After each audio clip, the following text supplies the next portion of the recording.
A dense fog lingers over the land of Bastogne. Deep in the Ardennes, a curtain of smoke and ice. The frozen ground trembles with the constant roar of engines. The winter of 1944 shows no mercy. The U.S. Army finds itself at the center of a titanic battle, tangled in a desperate struggle for survival. Cut to a snow-covered field. In the foreground, Omar Bradley's face, calm, methodical, his eyes locked on the horizon. The stubble and signs of exhaustion are visible, but there is no weakness in his posture. He rises slowly, his heavy boots sinking into the snow, but his gaze is distant, as if he's seeing something beyond the cold, desolate landscape. Bradley approaches an improvised table, cluttered with disordered maps. The officers around him are tense, silent. The distant sound of tanks echoes, a constant reminder of the violence surrounding them. He makes a subtle motion with his hand, signaling for quiet. "We are at a critical point," Bradley says, his voice calm but firm. Bradley's gaze fixes on a specific spot on the map. Bastogne, the heart of the Allied defense line. He takes a deep breath before turning to the officers around him. The problem is evident. The German fighting force is advancing with full force. There's no time to waste. Cut to an aerial view of the front line. Tanks move with relentless precision. A line of soldiers, exhausted but resolute, advances through the snow-covered trees. The war now is a fight for survival. Every step, a risk. Every movement, a calculation of life or death. The camera focuses on Patton, inside his tank, staring straight ahead. He has no time for doubt, only action. He is already on the move, an unstoppable force charging against whatever stands in his way. Patton never hesitates, never looks back. His strategy is simple: advance at all costs. His belief in victory is unshakable. Back in Bradley's operations room, the officers begin to gather around him. They exchange nervous glances, whispers of uncertainty in the air. The cards on the table, and the chess game is at a critical point. Heavy artillery is being positioned, but the question lingers. Will it be enough? The Germans are relentless. They won't stop. Patton is moving too fast. One officer mutters in a low tone, almost as if afraid of being heard. He's not listening. Bradley steps forward, eyes still locked on the map. His hands rest firmly on the crumpled paper, fingers tracing the red lines marking the front lines. He knows what's at stake. He also knows the risk of a hasty move. "We can't let him go alone," Bradley says, his voice low and thoughtful. "Patton's advance is a risk we can't ignore. The enemy is already on our flank." The tension in the room is palpable. Bradley takes a deep breath and looks at the nearest officer. He has already made his decision. Patton's movement cannot be stopped, but it can be guided. A warning, a discreet intervention, without losing control of the situation. Prepare a message. I need Patton to understand he can't advance without support from the rear. The order is given without hesitation. The camera slowly pulls away, passing over Bradley's tense face. He knows, more than anyone, that the price of failure would be too high. Patton's advance and its speed could lead the Allies to a glorious victory or a devastating defeat. The line between success and failure is razor thin, and that growing tension in the war room reflects this clearly. In the distance, the sound of battle rages on, a constant reminder that time is running out. The blood already spilled in the trenches cannot be in vain. Cut to an improvised command tent outdoors. Patton, wearing his signature hat, strides with long, determined steps. He doesn't have time to stop. No time for doubt. The gray, snow-laden sky doesn't seem like an obstacle for him. His face is impassive, but his eyes burn with an intensity that reveals his unwavering determination. He stops abruptly as he notices an officer running toward him. The man arrives breathless, holding an envelope in his hands. The officer looks uneasy, apprehensive. Patton grabs the envelope and opens it with calculated speed. Inside is a clear, direct message. "Patton, hold your advance. The enemy is closer than we thought. Bradley." Patton rereads the message, his eyes narrowing for a brief moment as an expression of frustration flickers across his face. He lifts his head, looking toward the horizon where the front line is visible, a rolling line of movement and destruction. "I can't wait." He mutters to himself, his voice low, but full of certainty. He quickly folds the paper and throws it to the ground, stomping on it with brutal force, as if destroying it was the only possible response. Patton will not be slowed down. He has already made his choice, and nothing will make him turn back. Snow falls harder now. The wind cuts through the trees and across the narrow roads leading toward Bastogne. Convoys crawl forward in long, broken lines. Engines strain. Tires slip. Men walk beside vehicles, rifles slung low, breath visible in the cold air. Inside a command truck, radios crackle nonstop. Static fills the gaps between rush reports. Coordinates are shouted. Units request fuel. Units request ammunition. Units request time. Bradley stands near the open door of the truck, listening. He doesn't interrupt. His eyes move from one radio operator to another. Each voice carries the same urgency. German armor spotted north of the road. Enemy infantry moving through the woods. Roads blocked. Progress slow. Bradley steps outside. The cold hits his face immediately. He pulls his coat tighter, but doesn't flinch. He watches trucks inch forward, their headlights barely cutting through the fog. An aide approaches, holding a clipboard. Patton's columns are still pushing. The aide says, "Faster than planned." Bradley nods once. How far ahead? Too far. Bradley looks toward the tree line. Somewhere beyond it, Patton is already moving pieces that can't be easily pulled back. Cut to Patton's command post. The tent shakes in the wind. Maps are pinned down with knives and empty shell casings. Officers move quickly, stepping around each other, voices overlapping. Patton stands at the center, helmet off, gloves tucked into his belt. He points at the map with a riding crop. "We break through here," he says. "Then we keep moving. No pauses." An officer hesitates. "Sir, supply lines." Patton cuts him off with a sharp look. "Supplies follow victory," he says. "They always do." Another officer steps forward. Enemy resistance is stronger than expected. Patton leans closer to the map. "Then we hit them harder."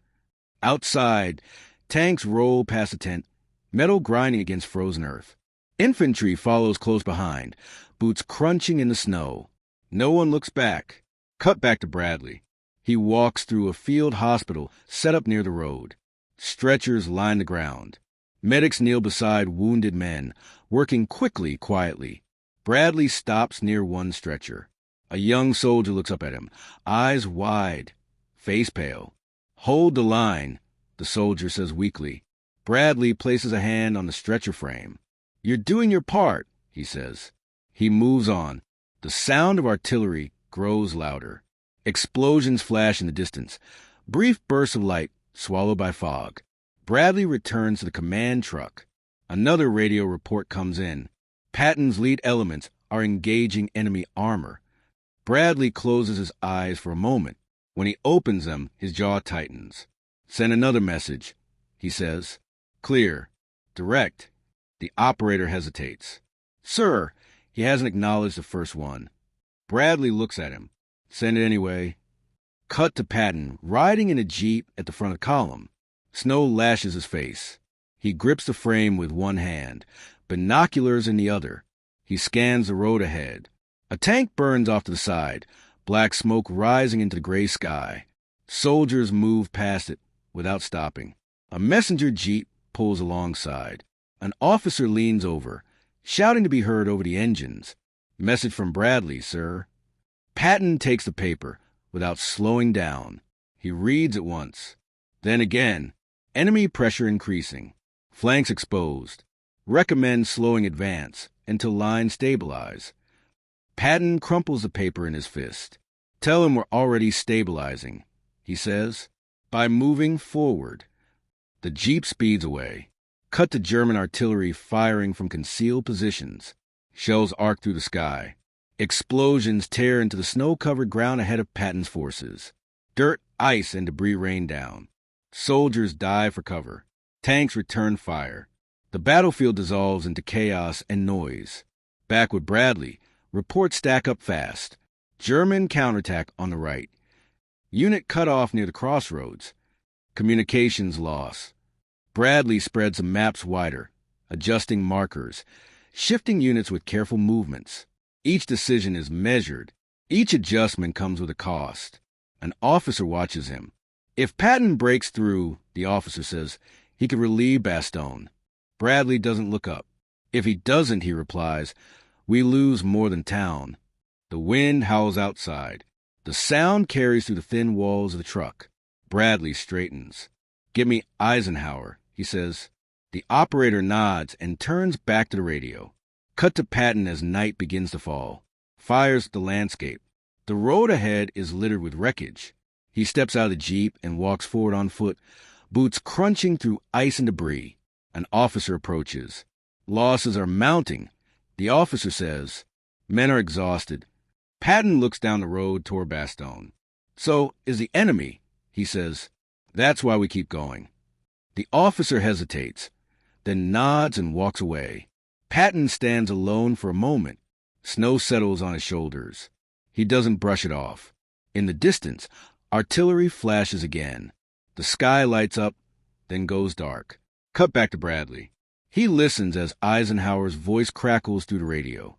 Bradley speaks calmly, choosing each word. Patton is committed, he says. If this goes wrong, it goes wrong fast.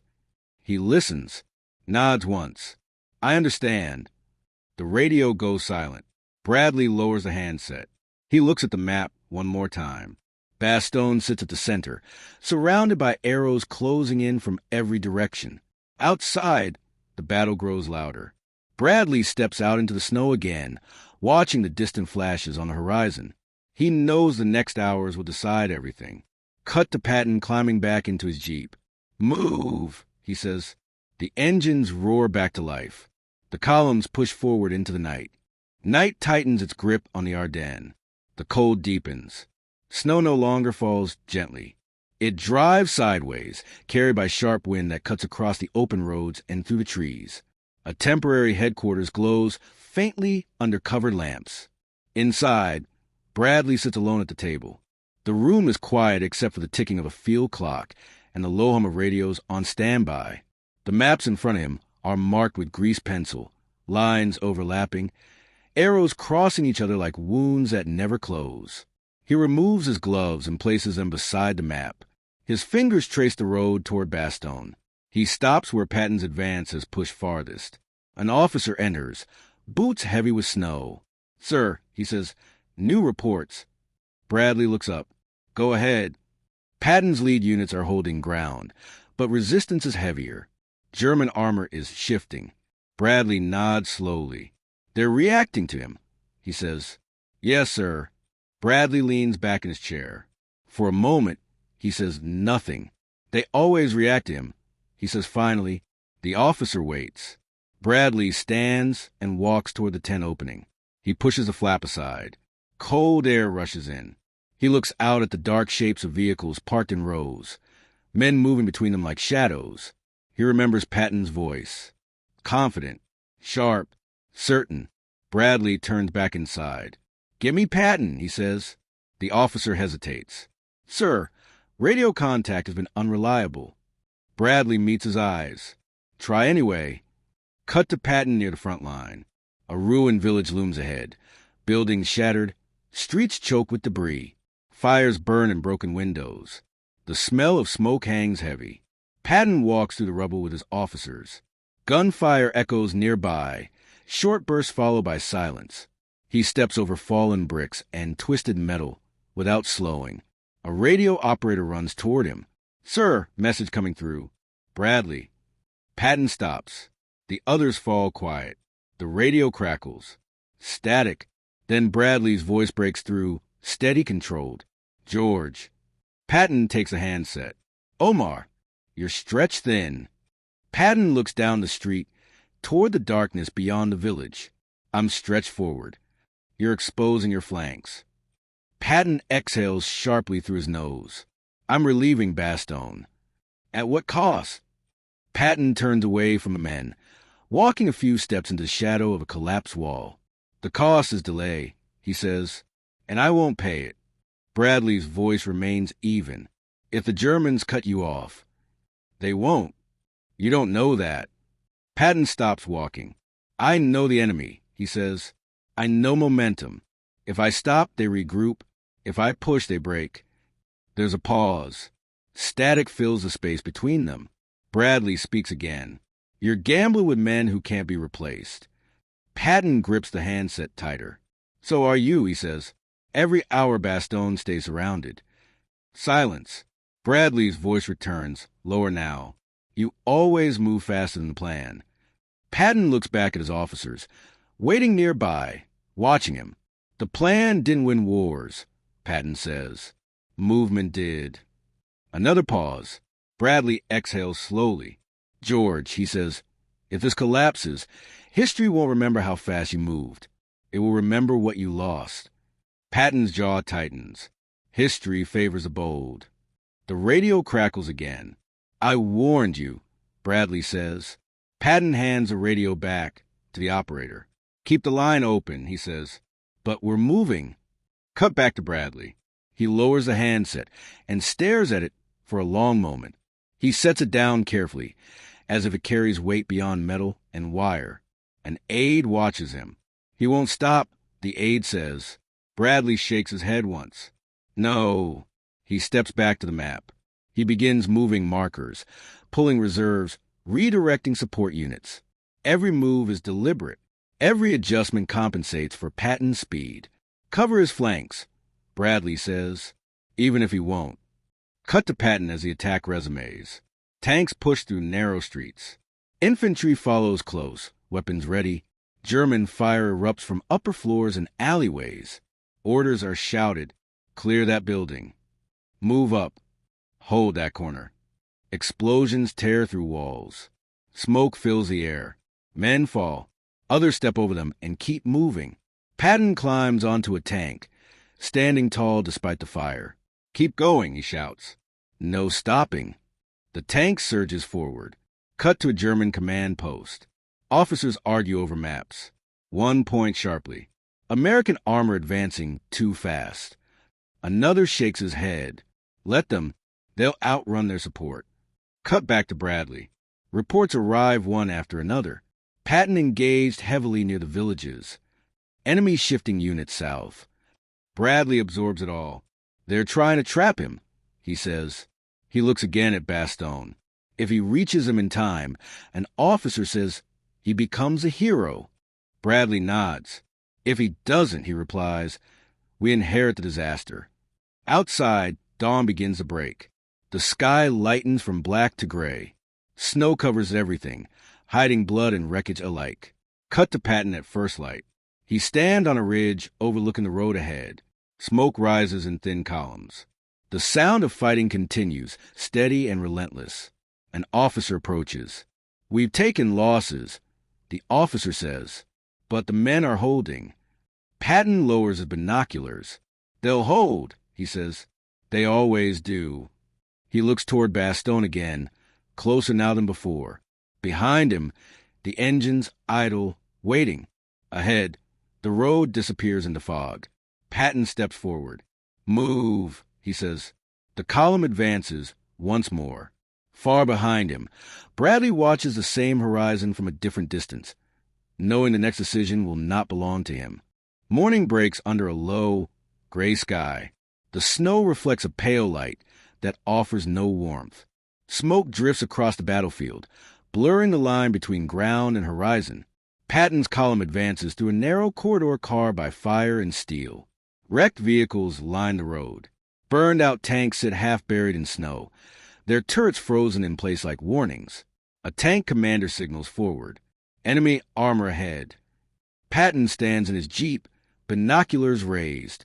In the distance, German tanks emerge in the tree line, spreading out cutting angles. Patton lowers the binoculars. Straight through, he says. The tanks surge forward. Engines roar. Cannons fire almost simultaneously. Explosions tear open the ground. Snow and earth explode upward. Infantry runs behind the armor, ducking, slipping, getting back up. Gunfire rattles from every direction. Men shout commands that vanish in the noise. A shell slams into the lead tank. Flames burst out. The tank stops. Patton doesn't look away. Keep moving, he says. Another tank pushes past the burning wreck. Cut to Bradley's headquarters. The radio room is alive now. Voices overlap. Maps are covered in fresh markings. Patton engaged with multiple enemy units. German counterattack confirmed. Flank pressure increasing. Bradley stands at the center, hands flat on the table. How close is he? Bradley asks. Less than 20 miles from Bastogne. Bradley nods slowly. And his losses? The room hesitates. Significant. Bradley closes his eyes for a brief moment. Redirect air support, he says. Every available sortie. An officer speaks carefully. Weather is still bad. Bradley looks up. Then pray it breaks. Cut back to the front. The fight tightens. Roads disappear under wreckage. Tanks maneuver around craters. Infantry clears positions one building at a time.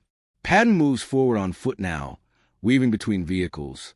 A nearby explosion throws snow and debris into the air.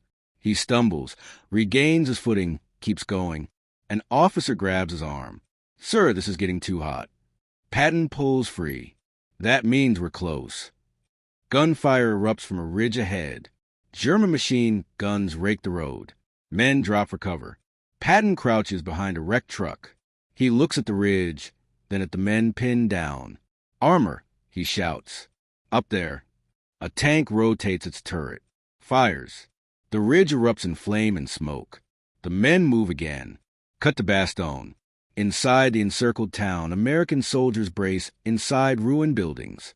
Ammunition is low. Faces are hollow. A runner bursts into a cellar command post. Enemy attacking again. An officer nods. Hold. Outside, German artillery slams into the perimeter. Walls collapse. Snow mixes with dust and smoke. Cut back to Bradley. He listens to reports from Bastogne, then from Patton's front. Both at once. Both desperate. They're breaking through, one voice says. They're barely holding, says another. Bradley straightens. Tell Bastogne relief is coming, he says. Tell them to hold. An aide hesitates. Sir, what if... Bradley cuts him off. Tell them. Cut to Patton's column, nearing a key crossroads. German armor blocks the way. The fight becomes brutal and close. Tanks fire at point-blank range. Infantry clashes in the open snow. A tank beside Patton takes a direct hit. The blast throws him to the ground.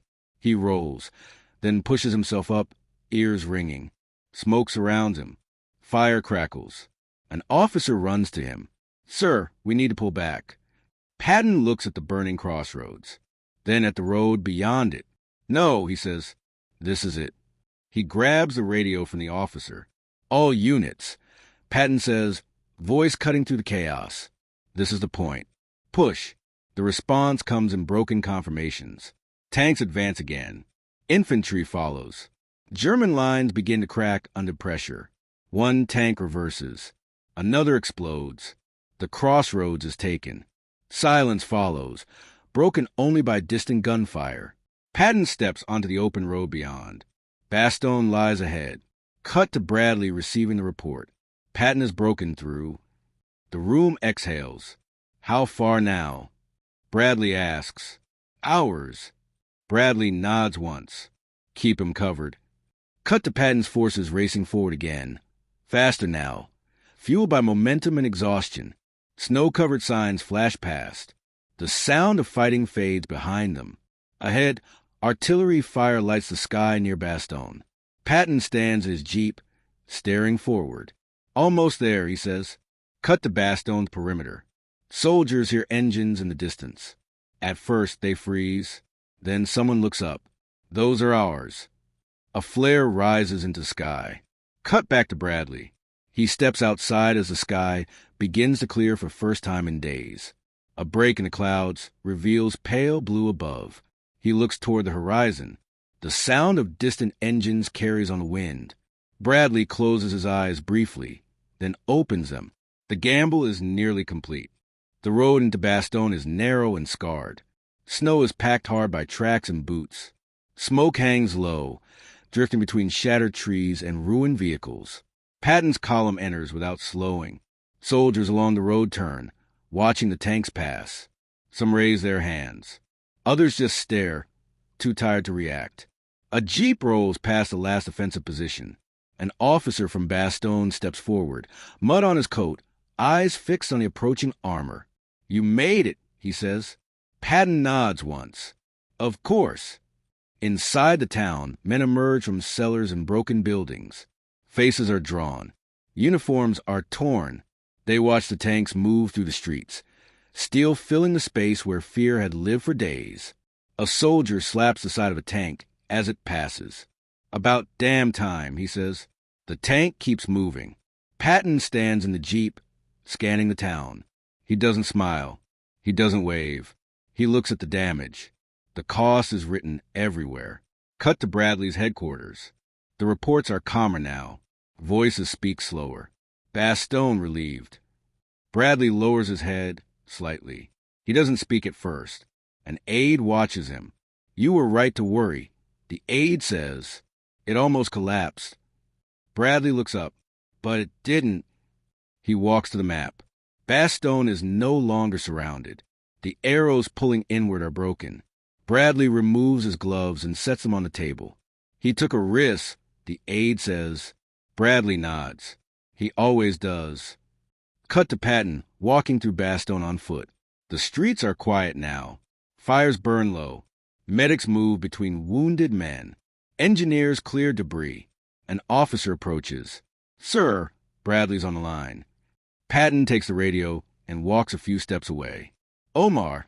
Bradley's voice comes through, steady. "You got there." Patton looks down the street. "I said I would." A pause.